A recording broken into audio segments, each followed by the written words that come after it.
Hi, it's Nancy, and today is day 5 of my 30-day video challenge to do a YouTube video every day for 30 days. So I appreciate you listening to my other 4, and today I want to talk about what keeps agents from being successful at listing properties. We know when people get in real estate, agents get in real estate, the first thing they do is mostly work with buyers, and that's understandable. And you need to learn the market and inventory and what questions to ask buyers, how to converse with them so that you can help them at a higher level, how to find out if they're really buyers or if they are unable to buy because they're not qualified, and those kinds of things. So we have a series of questions that we give to agents to talk with buyers in a conversational way and ask them these questions to make sure before we take them out and show them property that they are potentially real buyers. So that's the way an agent makes most of their money. Typically, their first year in real estate is working with buyers. However, you get to a point where you want to do better in real estate and you want to get listings. But what I hear from agents who have been in a short time and working with mostly buyers is they don't have the confidence to get listings. So I try to figure out why they're not prospecting for listings. And they say, some of them have been honest enough to tell me, well, I don't prospect for listings because I'm afraid I might actually get an appointment. And the reason they don't want to go on the appointment is because they don't know what to say on the appointment. So I appreciate the honesty of the agent that told me that one day, because I was trying to figure out, I was trying to get everybody to prospect in some way. And she said, well, I'm afraid I might actually get an appointment. What am I going to do then? So here's what we do then. And, I did a couple of videos back to tell you the 10 things that I would do if I started over in real estate today, right? And the 11th thing I would do all those things and get those out of the way. And the 11th thing I would do is to learn the questions and the dialogues that's going to help you get the listing on a listing appointment, for sure. I would increase my communication skills and my ability to ask hard questions and listen very carefully for the answers, and I would memorize those questions, and we call that learning scripts and dialogues. And I have a multitude of agents that tell me, I don't want to just do canned scripts and dialogues. That's not me. That's not who I am. I'm natural. I want to be natural about my business and just go in and talk to people. Well, here's the thing about not learning what questions to ask and how to have conversations with sellers to help them at a very high level.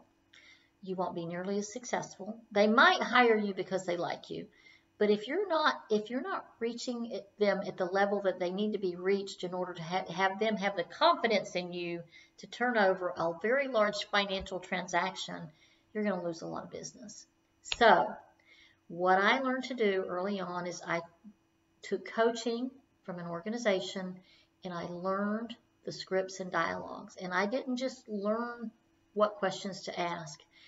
I practiced, I role played, I memorized and internalized those scripts. And the reason you just don't, you can learn the scripts, but if you really don't learn the scripts well, if you really don't put that in your head and it becomes a part of you, like learning your ABCs when you're little, okay? You learn that, you internalize it, and today if I ask you to sing the ABCs, you could do it, okay? That's how well you need to learn your scripts and dialogues. That's how well an agent needs to learn scripts and dialogues, because they're going to be throwing questions at you when you're on the listing appointment, and conversation's going to be going back and forth. And if you have to just think about what your next question's going to be, you haven't internalized the questions. It has to come right out of you like it's part of you. So you'll be thinking about something and you look away and they'll know you're not listening to what they're saying. You got to listen to what they're saying and really understand what they're saying. So the highest level of communication is when you can walk into a listing appointment, know exactly what questions you're going to ask before you get there, and it's in there. You can really truly listen and empathize with what they're telling you, which is very important, listening empathetically. And that is a learned skill. Also, listening empathetically. and answering and confirming their answer and affirming their answers and understanding what they're saying and letting them know you understand what they're saying. And that is all scripts and dialogues. You will list 99% of the homes you go on, and the other 1% you didn't want anyway. So, and you'll list them at a better price, because that's part of the listing script, is to get the home listed at the best price. But it's not a series of statements. You know, as new agents, we go and we think we're supposed to have a presentation. So we go in to the listing appointment, and thank you, Mr. and Mrs. Smith, for letting me come in. Can we sit at the kitchen table? And you sit them at the kitchen table, and then you start presenting. It's not what they want to hear. I mean, they'll hear you for a short time, but if you don't engage them in a two-way conversation by asking questions, then you're not going to have their attention, and they're just going to wait for you to stop talking, tell you they're going to think it over, get you out the door, and get the next agent in. And that's not what you want, is it? You want to get that listing and get out the door. That's what you really want, and you want to get it at the right price. So through this process, I learned how to be a good agent, a good listing agent. And you're going to be up against, in this market, it's a tight market for listings, you're going to be up against 2, 3, 4 other agents anyway. So you might as well get really good at this skill now, because it can make more money for you than any skill I've ever seen in real estate, is to be very, very good on a listing appointment. There are many places you can get scripts and dialogues. There's ones that we follow, and I'll be doing videos in the near future with those. And I hope you enjoy them, and I hope you write them down, role play with other agents, record your conversations of your scripts and dialogues, and listen to yourself back. Learn how to have the right tonality, learn how to have the right body language. That's part of the communication too. The body language, the tonality, the questions, the speed at which you ask the questions. It depends on the person that you're talking to, all of those things, and it takes time to learn that. We have 2 organizations that we work with very closely. If you want to know that, I'll be happy to give those to you. But it is not bad, like people think, to learn scripts and dialogues.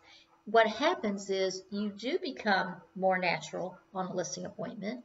You actually don't even know you're using scripts sometimes, and you can ad-lib a little and throw another question in, and it's comes natural. It does become natural. It becomes part of you, so much so that you won't be able to get it out, and you want to do real estate for the rest of your life, because it's fun when you know what you're doing. Take care. Have a great evening. I'll talk with you soon.